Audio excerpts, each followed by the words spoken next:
अस्सलामुअलैकुम my dears. आज का हमारा topic of discussion azimuthal quantum number है। आज हम इज़्मुतुल क्वांटम नंबर के बारे में डिस्कस करेंगे। पिछले लेक्चर्स में हमने क्वांटम नंबर, फिर उसके बाद हमने प्रिंसिपल क्वांटम नंबर डिस्कस किया। तो आज का हमारा टॉपिक ऑफ डिस्कशन में इज़्मुतुल क्वांटम नंबर है। इज़्मुतुल क्वांटम नंबर को माय डियर्स हम एल से रिप्रेजेंट करते हैं, स्मॉल एल से। इज़्मुतुल क्वांटम नंबर को हम एंगुलर मोमेंट क्वांटम नंबर भी कहते हैं। इज़्मुतुल क्वांटम नंबर को हम सब्सिडियरी क्वांटम नंबर भी कह सकते हैं। इज़्मुतुल क्वांटम नंबर बेसिकली हमें सब शेल्स के बारे में, हमें सब एनर्जी लेवल के बारे में बताता है। यानी कि एक शेल्स के अंदर कितने सब शेल्स हैं, उस सब शेल्स के अंदर कितने इलेक्ट्रॉन्स हैं, उस सब शेल्स की शेप क्या है, ये तमाम डिस्कशन हमें इज़्मुतुल क्वांटम नंबर से पता चलता है। इज़्मुतुल क्वांटम नंबर्स के लिए मुख्तलिफ नंबर्स यूज़ करते हैं, जैसे 0, 1, 2 एंड सो ऑन। और ये चीज़ आपने याद रखनी है, आगे मैं अभी आपको समझाऊंगा। हम एन क्या है? Number of shells. अगर हम नंबर ऑफ शेल से -1 करेंगे, यानी अगर के क्या है? फर्स्ट शेल है, तो फर्स्ट शेल का वैल्यू क्या आएगा? एन क्या आएगा? 1। तो 1 से 1 माइनस करेंगे तो 0 वैल्यू आ जाएगा। इसी तरह अगर मैं दूसरा शेल्स के लिए दूसरा शेल्स का वैल्यू पुट करूँगा, तो दूसरा शेल मेरे पास क्या है? एल के लिए वैल्यू क्या है? 2। तो 2 से मैं -1 करूँगा तो मेरे पास सब शेल की वैल्यू क्या आएगा? 1 आएगा। इसी तरह अगर मैं तीसरे शेल के लिए यहाँ पे तीसरे शेल की वैल्यू क्या रहेगी? एन की जगह मैं 3 लिखूँगा, तो 3 से मैं -1 रखूँगा तो नंबर क्या आएगा? इज़्मुतुल क्वांटम नंबर 2। तो 2 सब शेल्स, ठीक है। इस तरह ये वैल्यूज़ हम अभी आपको एप्लीकेशंस में मैं डीप डिस्कशन के साथ समझाऊंगा, लेकिन आपने सिर्फ याद रखना है कि एल 0, 1, 2, 3 कुछ भी हो सकता है, एंड सो ऑन n-1, ठीक है। जिस तरह पिछले लेक्चर्स में मैंने बताया कि प्रिंसिपल क्वांटम नंबर हमें स्पेक्ट्रल लाइन से पता चला, तो इज़्मुतुल क्वांटम नंबर हमें मल्टीपल स्ट्रक्चर से या फाइन स्ट्रक्चर से हमें पता चला। फाइन स्ट्रक्चर माय डियर्स अभी क्या है और मल्टीपल स्ट्रक्चर्स क्या है? अगर ये पिछले लेक्चर्स में मैंने समझाया, अगर आपने वो वॉच नहीं किया तो प्लीज़ आप वो वॉच करें, फिर आपको ये चीज़ समझ आएगी। अगर मैं एक स्पेक्ट्रल लाइन्स लेता हूँ, स्पेक्ट्रल लाइन्स अगेन 5 छोटे-छोटे लाइन्स में डिस्ट्रीब्यूट हुआ होता है, जिसे हम फाइन स्ट्रक्चर्स कह सकते हैं, जिसे हम मल्टीपल स्ट्रक्चर कह सकते हैं।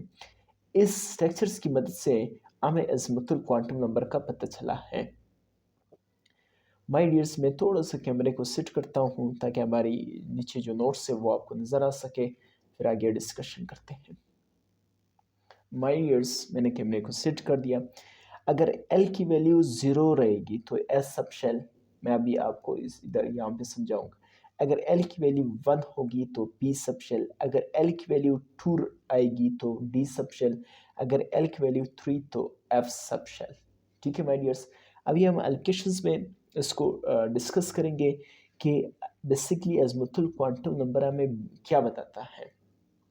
तो नंबर 1, नंबर ऑफ शेल्स के number of sub shell in a shell, के एक शेल में कितने सब शेल है। यानी सपोज ए में एक शेल लिया, इसके अंदर कितने सब शेल्स है, यह हमें कौन बताता है? यह हमें इज़्मुतुल क्वांटम नंबर बताता है। सपोज के की वैल्यू क्या थी? के क्या है? फर्स्ट शेल है, फर्स्ट शेल है, तो के की वैल्यू क्या है? एन एन एन क्या है? सब शेल, सॉरी शेल। तो उसका पहला शेल के लिए मैं सब शेल मालूम करूँगा, तो 1 की जगह 1 लगाऊंगा, 1 - 1 तो क्या आएगी? वैल्यू 0। तो यानी इट मीन्स इसमें एक सब शेल है, एस सब शेल है, ठीक है। अगर मैं दूसरा शेल यानी एल के लिए, यानी दूसरा शेल के लिए मालूम करूँगा कि यानी दूसरे शेल में कितने सब शेल्स हैं, तो 2 एन की जगह मैं 2 लगाऊंगा, 2 यानी दूसरा शेल, तो 2 से मैं 1 माइनस करूँगा तो 1 आएगा, यानी 1 तक, यानी 0 भी है और 1 भी आएगा। यानी एक दूसरे शेल में एक एस सब शेल होगा, एक पी सब शेल होगा, ठीक है। अगर मैं तीसरे शेल के लिए मालूम करूं कि तीसरे शेल में कितने सब शेल है, तो 3 की जगह 3 लिखूंगा, -1 तो क्या आएगा? 2, यानी 2 तक, यानी 0 भी होगा उसमें, 1 भी होगा, 2 भी होगा, यानी इसके अंदर 3 सब शेल्स होंगे। एक का नाम एस, एक का नाम पी, दूसरा डी सब शेल होगा। ठीक है माय डियर्स, यहाँ तक समझ आएगा। मैं थोड़ा सा कैमरे को और सेट कर लेता हूँ ताकि हमारी जो नोट्स हैं वो आपको पूरा नज़र आ सके। माय डियर्स, इसी तरह अगर आप चौथे शेल के लिए मालूम करना चाह रहे हैं तो अभी फार्मूला क्या था, n-1, तो 4 - 1 तो क्या आएगा, 3 आएगा, यानी 3 तक। इस क्या हुआ, 0 भी हो सकता है, 1 भी हो सकता है, 2 भी हो सकता है, 3 भी हो सकता है। तो इसमें कितने सब शेल आएंगे, 4 सब शेल आएंगे। एस भी आएगा, पी भी आएगा, डी भी आएगा, एफ भी आएगा। 4 में क्यों लिखता हूँ, क्योंकि हमने चौथे शेल के लिए फाइंड किया। मैंने 3 ऊपर क्यों लिखा, क्योंकि तीसरे शेल की हम बात कर रहे थे। मैंने ऊपर 2 लिखा है क्योंकि हम दूसरे शेल के बारे में बात कर रहे थे। इसी तरह अभी यहाँ पे मैंने चौथे शेल के बारे में बात किया तो मैंने सबके साथ 4 लगाया। ठीक है, यानी चौथे शेल के अंदर 4 सब शेल्स हैं। तो इन तमाम बात को अभी हम कंक्लूड करते हैं। इसका क्या मतलब हुआ, यानी जितना नंबर ऑफ शेल्स होंगे उतना नंबर ऑफ सब शेल्स होंगे। अगर आप चौथे शेल के मालूम करना चाह रहे हैं तो उसमें 4 सब शेल होंगे। अगर आप तीसरे शेल के लिए मालूम करना चाह रहे हैं तो 3 सब शेल्स होंगे। अगर दूसरे सब शेल के लिए तो दूसरे शेल्स के लिए मालूम करना चाह रहे हैं तो 2 सब शेल्स, पहले शेल के लिए तो 1 सब शेल होगा। ठीक है, तो ये कंक्लूडेड बात है। ठीक है, दूसरा हमें ज़ुमतुल क्वांटम नंबर हमें शेप ऑफ सब शेल्स, यानी सब शेल्स का शेप्स के बारे में बताता है। एस सब शेल का शेप क्या होगा, स्फेरिकली सिमेट्रिकल। सिमेट्रिकल मतलब इक्वल डिस्ट्रीब्यूशन में अगर आप इक्वल वो करेंगे, डिस्ट्रीब्यूट करेंगे तो that is known as symmetrical. ठीक है, ये स्फेरिकल होगा। अगर मैं एक्स वाई जी एक्सिस से शो करूँगा तो ये स्फेरिकल यानी 3 डायमेंशनल होगा। पी सब शेल्स का शेप क्या होगा, डम्बल लाइक शेप होगा। सही है। डी सब शेल्स का शेप क्या होगा, सैसेज, जिसमें नहीं हम तंबाकू बरते हैं वो जिसमें वो डब्बे लाइक स्ट्रक्चर्स जिसे सैसेज कहा जाता है। ठीक है, इसी तरह एफ सब शेल्स के लिए कम्प्लेक्स स्ट्रक्चर्स होगा। ठीक है माय डियर्स, अभी जो तीसरा एप्लीकेशन है वो है नंबर ऑफ इलेक्ट्रॉन्स इन सब शेल्स, कि एक सब शेल्स में कितने नंबर ऑफ इलेक्ट्रॉन्स है। हम किस तरह फाइंड कर सकेंगे कि एक सब शेल्स में कितने नंबर ऑफ इलेक्ट्रॉन्स हैं। शेल्स के लिए हमने कौन सा फार्मूला यूज़ किया था, 2n2। सब शेल्स के लिए आपने कौन सा फार्मूला यूज़ करना है कि सब शेल में कितने इलेक्ट्रॉन्स हैं, 2 ब्रैकेट 2l+1। या अगर इस फार्मूले को आप याद नहीं कर सकते तो आप इस फार्मूले को इस तरह भी लिख सकते हैं, 4l+2। ठीक है, 4l+2। इस फार्मूले की मदद से आप सब शेल्स की इलेक्ट्रॉन्स मालूम कर सकते हैं। तो एस सब शेल्स में कितने नंबर ऑफ इलेक्ट्रॉन्स आएंगे, 2। पी में कितने आएंगे, 6। 8 सब डी सब शेल में कितने आएंगे, 8। एफ सब शेल्स में 14। ठीक है माय डियर्स, इसी तरह वैल्यू अगर आप लगाएं यहाँ पे, जैसे एल एल की वैल्यू अगर 0 रहेगी, ठीक है, एस में एल की वैल्यू क्या थी, एस सब शेल के लिए एल की वैल्यू 0 लिखवाई थी ऊपर, अभी आपको समझाए। तो 4 को 0 से मल्टीप्लाई करेंगे क्या आएगा, 0 आएगा, तो 2 बच गए। इसी तरह पी सब शेल के लिए एल की वैल्यू क्या थी, 1। तो 4 1 ज़ा 4 प्लस 2, तो कितने सब इलेक्ट्रॉन्स आए, 6। इसी तरह डी के लिए मैंने एल की वैल्यू क्या लिखवाई, डी के लिए 2 आया कि नहीं, डी के लिए 2। ठीक है, तो 4 2 ज़ा 8, 8 4 2 ज़ा 8, सही।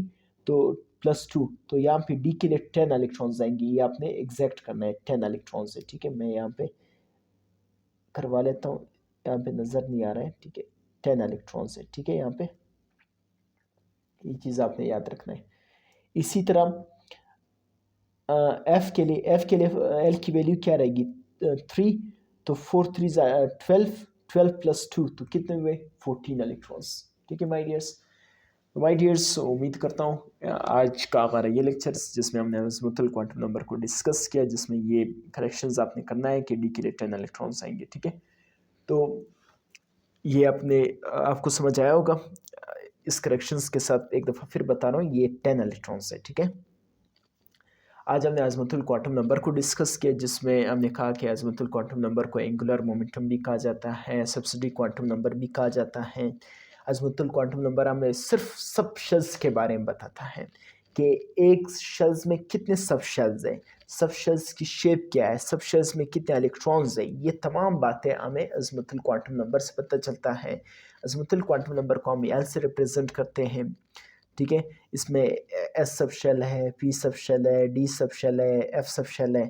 फिर हमने उसमें नंबर ऑफ इलेक्ट्रॉन्स में देखा, फिर हमने उसके शेप्स देखा, फिर हमने एक बहुत इंपॉर्टेंट बात की कि जितने नंबर ऑफ शेल्स होंगे जितने नंबर ऑफ शेल्स उतने नंबर ऑफ सब शेल्स।